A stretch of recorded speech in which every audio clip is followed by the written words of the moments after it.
Here in Part 8, we're going to focus on the product page, which will be the page that puts your product on display when anybody clicks on the product in any various lists that it's in. And this is the page that will have your Add to Cart or Buy Now button on it, whatever you choose. And before we get into this lesson, we're going to have to discuss just a couple of things.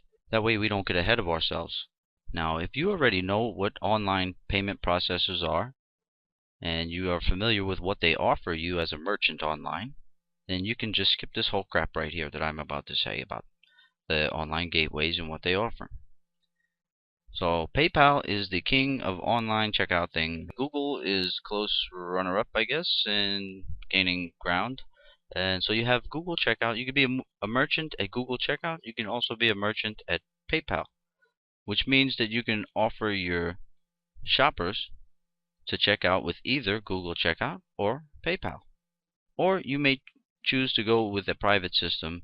Even at your local bank, they might even have software where you have your business account. They might have software that would allow you to tap into their online gateway service, and they'll take a small fee from each transaction, just like Google Checkout or PayPal would. Now, with each of Google Checkout or PayPal or any other system, really, they give you free cart software usually, and they allow you to get in there as the merchant, log into your account, and create add to cart buttons, buy now buttons, donate buttons, gift certificate things, all kind of cool nifty things that you can use for making money online. Now at this point, when you have your items in the database, images for it, and you're ready to sell those things, you can use the gateway's free cart software. So whether you're a Google merchant or a PayPal merchant, you can use their free cart software and simply log into your merchant account, generate an add to cart button. You can put the details in, the name for the product, the price, everything, and it'll generate an encrypted button for you. Now PayPal over the years has had problems with people forging prices and things like that, but now they have more secure button systems where the price can't be forged, and Google Checkout uses a secure system as well. So when you go and you create an add to cart button, whether you use Google or PayPal, you can choose to have it encrypted to where nobody can tamper with things.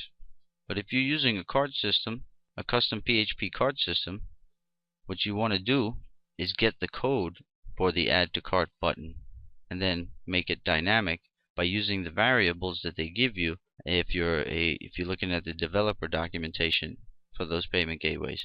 And what I'm going to show you is the PayPal developer documentation, since I'm more familiar with the PayPal side of online transactions. I've used Google a little bit, but not as much as I've used PayPal over the years.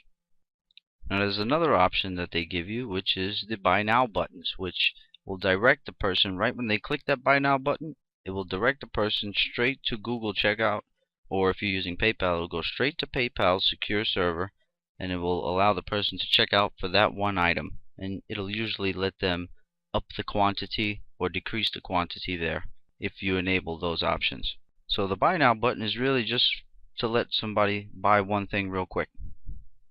If they want 7 of that one thing, they can assign that when they get to the checkout at the payment gateway. But what we're going to do is option 3 here. We're going to build a custom PHP cart to have a more in-house shopping experience. That way the person is never directed to the online gateway such as Google Checkout or PayPal when shopping with an add to cart buttons. So the person can put 20 items in their cart, being on our site the whole time while doing that. If they're using the default free carts at the gateways, every time they put an item in their cart, they're going to be ushered to either PayPal or Google Checkout or whatever, where the default cart software for you is on their site. Your cart session is on their site when you use the gateway's free cart system. So if you use a custom PHP cart, which is what we're going to do, we're going to have a more in-house shopping experience, so where the person really never leaves our site until the very end when they're ready to check out for all the various items in their cart. Then they're going to be ushered to the online payment gateway. If you want to spend a little money, I think you can get, either with Google Checkout or PayPal, you can get more advanced systems where the shopper would never leave your site at all, even through completion of checkout. So that's something you may want to look into, but we're not going to go that route in this lesson series. We're going to go just as far as assembling a cart full of items, and then they check out through the online gateway. Okay, so now all we have to do is make it to where when we click one of these products, we want the product.php page to render, showing all the details for that product. So let's go into Dreamweaver, and here we are with the index page. Let's just say File, Save As, product.php. Since this page is pretty much virtually empty anyway, we're going to overwrite it. So index.php is just fine. We can actually close that. Now product.php, let's go into and say store homepage. We're going to change that to some dynamic variable in the title tag here. This will be some kind of dynamic title for the product. Now we have to change this query up a little bit. We're going to leave this script error reporting right here in the top, just so we force script errors to show every little thing that's wrong with the script if something happens to be wrong, no matter what your php.ini file is set like. Now on this page, before you connect to your database, you want to make sure that the URL variable ID is set and that it exists within your database. And that's a very simple check. So let's go right in between those two PHP blocks. Let's place a new one. This one, put a little comment. Let's say check to see the URL variable is set and that it exists in the database. So that would be an if condition followed by an else statement. So we say if is set, we'll use the isSet function, $, underscore, get, all capital letters, bracket, single quote, bracket. In between the two single quotes, put ID. If is set, get ID, we can access that ID.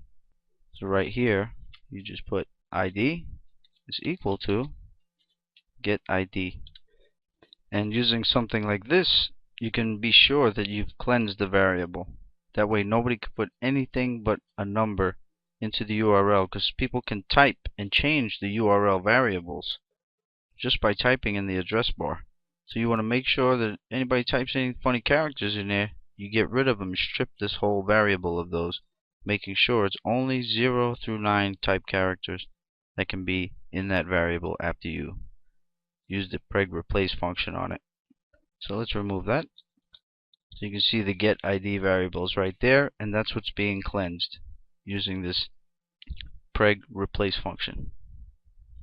So we're still going to do more with that ID, and we're going to use it to access the database and get all the information for this product out. But in the else condition, you want to make sure that you let the people know that there's no product. And really, this should never happen if they're using the site correctly in the system with that ID. So you can just echo out no product in the system with that ID. You can echo out some links there if you want to put links. I'm not even going to mess with it. I'm going to leave that up to you. But this would only happen if any URLs get tampered with by anybody visiting the site, which is not really a security concern. But that ID is not in the database. You really don't want the page to render. So you want to put exit right here. This page is really only going to render if this variable is set, and then if we find it in the database. Well, actually this would be for if the get variable is not set. So that means you would say data to render this page is missing. That means the get ID variable is not set in the script, which it always should be. But inside this condition, where we're going to access the database and see if this item exists, we might echo a message and exit the script once again if we find that this actual ID does not exist in the system. If it does exist in the system, then we'll get the information out and let the page render. So here, let's write ourselves a comment. Okay, so here we have a comment to ourselves. Use this variable to check to see if the ID exists in the database. If yes, then get the product details. If no, then exit this script and give a message why. So right here we're going to have the SQL query to the database, and your ID variable is already cleansed. You don't have to use anything else on it. So let's borrow this query right here. Let's pop it right there. And we want it to read select all from products where ID equals single quote, and in between the single quotes you put this ID variable that we've just obtained from the URL. Limit 1. So select all from products where ID equals this dynamic variable's ID, limit 1. Now you can use this code here we have. Let's just take that and use it. Let's take those two lines. Let's pop them right under that query. So let's indent this. So if the product count is greater than 0, get all the product details.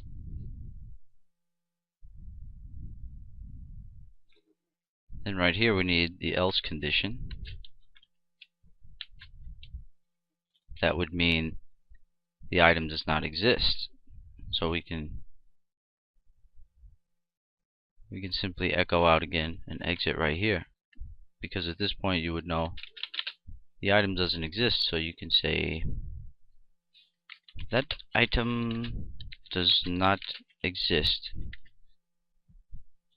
And really these things should never happen if people are using your site correctly, but you just want to make little precautions, and then you exit. You can give links there, whatever you want to do. But here is where we're going to focus our efforts to get the data out of the array that came from this query. So we can grab this while loop right here, and we're going to slim it down just a bit, because we're only going to need the variables. Right there where it says get all the product details, pop in that while loop. And you can get rid of that dynamic list variable altogether. Now let's indent this closing bracket for that while loop. That way we don't lose ourselves here. So the things we can get out of the database are, let me grab the list right here. Let me just pop it right there. Product name, which we're already getting. We already have the ID, so we don't even need to access that there.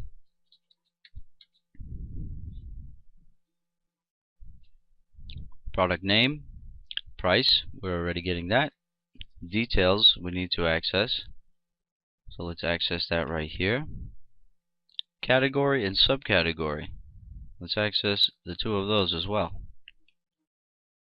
Let's make this one say details, this one category, this one subcategory. Date added we're already accessing, and we're actually making it human readable. So we're good to go right there. Now at this point, that's all you have to do within your while loop, because you're only accessing one row from the database, one row of information. And once you gather these variables into local PHP variables, you can then use them down inside of your script, inside of your HTML rather. So you can just go ahead and remove this PHP block that originated on the index.php page. You can just remove it. You might want to keep that MySQL close tag or MySQL close function by doing that. So you can have that MySQL close function if you like right at the end of everything in your PHP block. So do you see? Let's make sure you guys can see that if you need to.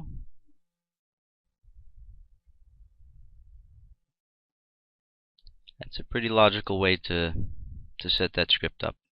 We have the product name now. We can put that in the page title.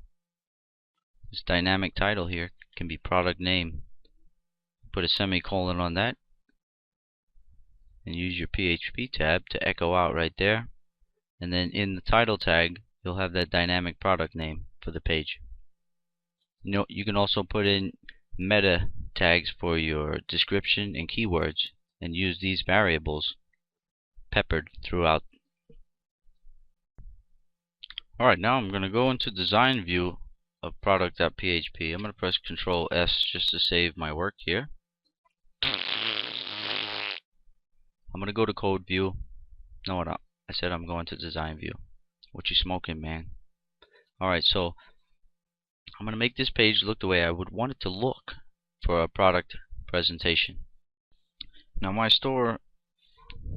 whole store is ghetto, and you would want to design yours a whole lot nicer. I'm doing a lot of things very, very basic to keep things simple. So what I'm going to do is I have the image on that side. Here will be the product name. And I just statically wrote these variables in. But I'm going to go into the code view in a second and echo those variables out. And right here, my add to cart button will be there. So I'll have the add to cart button right there. When they click that, they're going to go to cart.php. And here I'm just going to do this real ghetto as well. I'm going to put a link to the actual image on the server. You know, some people opt to put some kind of fancy gallery there for their items. People can drag and zoom in on them. We're definitely not going to be showing you how to do that in this lesson series. Alright, so let's go into the code view and bring this thing to life. So right here where there's that table that was commented out from the index page, you can totally remove that. I had that lingering, but it serves no purpose here. So you can see there's where the body tag starts. There's our header template coming in. And here's our div ID for the page content there. And our 2-column table. That's our 2-column table right there. So all we have to do is make these render out. So I'm going to echo these.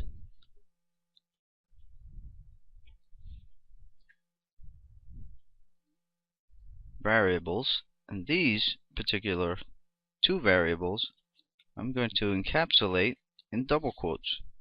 That way they render. That's the easiest way, I think, to render 2 words together that are variables.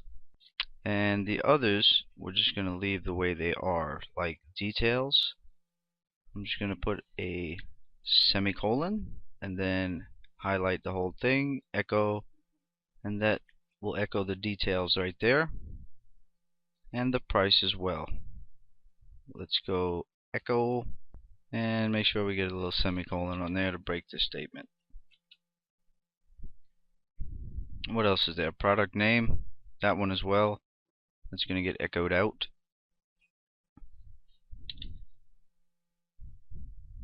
Alright. Now we got to get some dynamics in that picture. So right there, we have to have the ID echo out. So let's type in that ID variable, semicolon, highlight the semicolon and the ID variable only, echo.